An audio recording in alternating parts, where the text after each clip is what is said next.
nous disons quant à nous, l'histoire, ce n'est pas une course de vitesse. C'est une course de fond sans fin.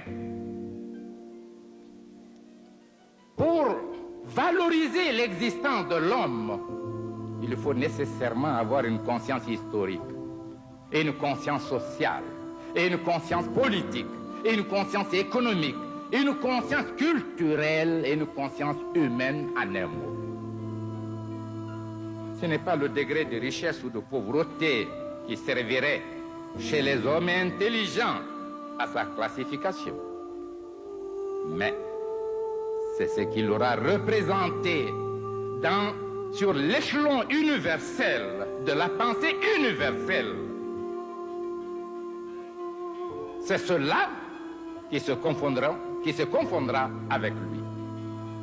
Mais la singularité qui a marqué l'accession de mon pays à l'indépendance a été malheureusement exploitée contre le peuple français qui a été induit en erreur. Parmi ceux qui sont là, beaucoup sont venus avec générosité. De ce monsieur Sékou Touré, on en a longtemps parlé. Je ne le connais pas, je voudrais le voir. Qu'est-ce que c'est? Beaucoup sont venus en répondant à votre invitation. Et beaucoup se posent la question, quel est cet homme? Je voudrais vous mettre à l'aise. Cet homme est un fils de la Guinée. Cet homme est un être simple qui a commencé la vie à 17 ans, qui n'a bénéficié que de l'enseignement primaire. Cet homme a été brimé tout jeune. Un arrêté interdisant au secteur public et privé de lui donner un emploi. Cet homme n'avait rien.